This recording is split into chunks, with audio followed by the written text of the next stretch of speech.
Hi, welcome back to Jen's Jungle. My name is Jen.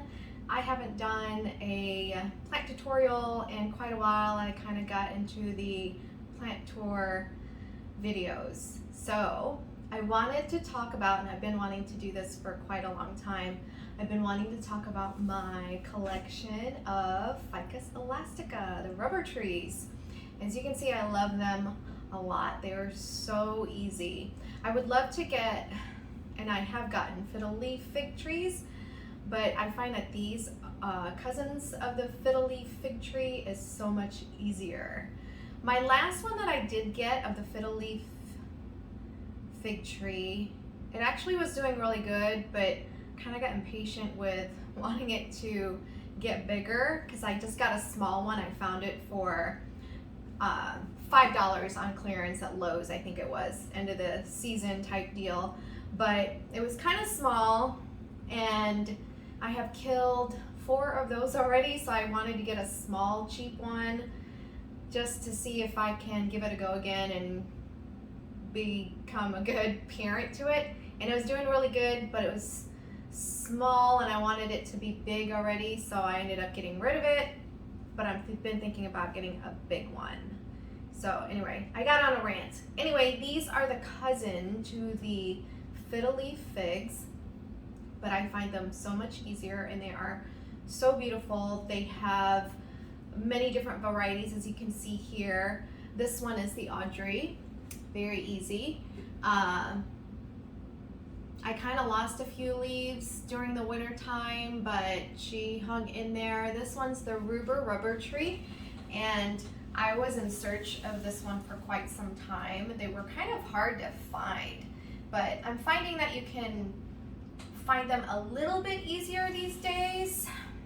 This one's the Ficus, or the Altissima, and then this one here is the classic ruby rubber tree, and this one's the Melanie rubber tree. I have a TikTok account, and for some reason I said it was the Whitney, but it's not. I was thinking of the Whitney snake plant. This is the Melanie Ficus Elastica. And then if I had to pick a favorite, it would definitely be the Tiniki, because just look at the foliage here. It looks like camo. So I need to, leaves are kind of floppy, so I need to water it. And when I picked it up to move it onto the table, I found that it was super light. So I'm gonna have to give this one a good douse. This one here, it was a little heavy when I brought her down from upstairs. So I think this one is fine to not be watered. This one here, I think needs to be watered too. So since I'm talking about watering, let me touch on that a little bit. These, they have the barky, like tree-like, because they are trees, trunks or stems. So they don't need watering too often. I want to say that maybe I water these once a month. In the wintertime, I go a little bit longer. I let them get almost dry, maybe halfway, 3/4 of the way dry. In my area, I live in Iowa. So depending on your home environment and where you live could kind of play a part on when to water. But this one here, I can tell that my Tiniki needs watering because the leaves are kind of floppy, and that's when I know that this one needs it because it tends to droop a little bit. So yeah, like I said, I don't water them, but maybe once a month. Plus they're bigger, most of them are in bigger pots and their roots are very well established. So it takes a little bit longer for the soil to dry out, as opposed to the Audrey. It's in a smaller pot, so I will probably water this one maybe every couple weeks, 3 weeks. And this one's super light, and I can hear the soil kind of crunching in there, so this one definitely needs to get watered too. So I need to do a lot of watering when I get done. As far as the lighting goes for these, they do love bright light, but indirect. That way the sun doesn't scorch the leaves, which, you know, it's kind of funny about that bright indirect light so that the sun will not sunburn the leaves, but then they grow outside, right? So I don't know. What are your thoughts about that? That's kind of like a conspiracy. Bright indirect light so they don't get sunburned, but then they grow outside in the bright direct sun, but they're fine outside. So I don't know. Anyway, let's see. Talked about watering, talked about lighting. They will grow in lower light condition, but very, very slow. They can grow in a medium light condition, but very slow. But if you put them in a bright light, they'll grow much faster. Soil.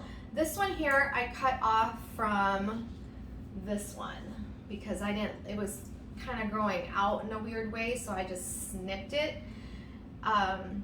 last fall. So this has been sitting in here for a really long time. This one rooted quite fast, actually. This probably should have been potted up a long time ago, but I'm kind of behind on my potting, so hopefully I can even get it out. I didn't even think about this when I put it in this jar or this vase. It has a smaller opening, so hopefully I can get it out, and I'll show you guys what kind of soil medium I'll be using for this, which is pretty much the general soil medium that I use for many of my plants. It's got your soil, and then it's got a lot of perlite in there, a lot of orchid bark, and I also sprinkle in some crushed eggshells, and then also charcoal. And that would be my mixture. More of the other stuff and less of the soil. That way it's nice and airy and it doesn't hold on to that moisture for too long, because you don't want these to rot. But oh yeah, and then also you want to make sure mine are kind of dusty. I think what I'll do is take it outside since it's summertime finally. Well, not officially summertime yet, but it feels like summer because it's been in the 90s over here in my part of the country. And I think I'm gonna just hose it down, because who has time to wipe down every single leaf? And if you knew how many plants I have, I definitely don't have the time to wipe down every single leaf. So whenever I get a chance to, they either go outside in the summertime and I hose them down real quick, or if they're small enough, I take them to the sink and I spray water on them. Otherwise, I stuck them in the shower before to get the dust off of them, and that seems to work really, really good. That way you can get all that dust off the leaves so that they can suck in that nice sunshine, and it just looks nicer too. But anyway, I took this one off of this one. I will show you guys up close where to cut if you do decide that you wanted to propagate. But like I said, this one really took off, and I'm hoping that I'm going to be able to get it out of this jar. That way I can pot her up. But yeah, she's overdue. All right, I will show you guys the potting next and where to snip if you do want to propagate your rubber tree plant. But anyway, check this out. Woo. Okay, so before we get started on potting up the cutting that I did, I just wanted to show you guys real quick on my Taniki here where you would want to cut. So these would be the nodes right here, and you just want to make sure that you cut. So like for example, I wanted to propagate this leaf here. I would cut it here and then right above, and then the roots would come out of the node. So that is all you would have to do as far as propagating individual leaves. But say you wanted to, let's just say that this was growing weird and you don't like how it was growing, you could cut it anywhere, you know, right underneath or between nodes. So let's just say I'll cut it right here, and then I would just stick this whole piece here, this whole branch here in water, and then eventually you'll be getting roots from the nodes, and then you can have a complete plant growing separately from the main plant. So if you wanted to do it that way, you can also. All right, on to putting it in soil. So I have here kind of a tall, skinny, oh, this is like, I would say a 4-inch pot, but kind of taller since the roots are crazy. So I figured this one would be a good fit for this particular cutting here.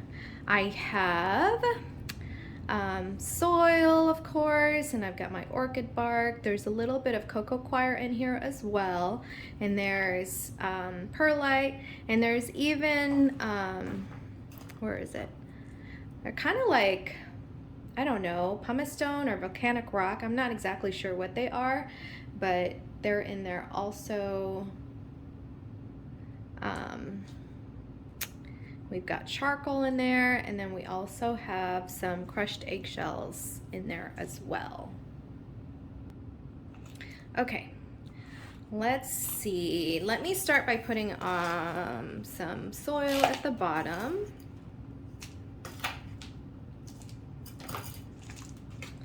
And then hopefully I can get this out without damaging the roots too much.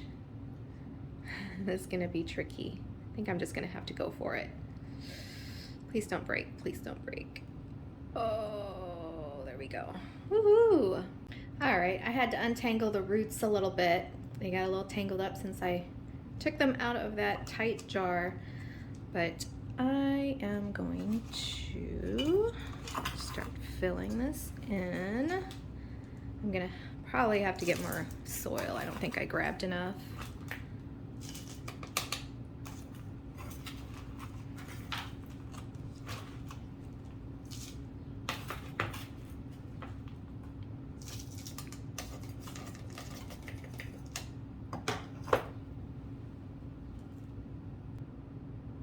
I had to get more soil from the basement, so I just went ahead and filled it up down there.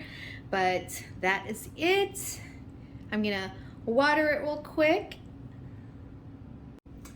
There you have it, a baby Altissima rubber tree, Ficus Elastica. So yeah, very easy, very, very easy. So much easier than fiddle leaf fig tree. Though I still want to get one. I think I will get one, but I want to get a tall one. But then I'm afraid that if I get a big one, will I kill it? So here you are, potted up. I watered it real well, and this should probably, maybe I'll water it again in a week or so. It's in a smaller pot, so of course it's going to dry up a little bit faster than, say, a bigger pot. But that's it. All right, till next time.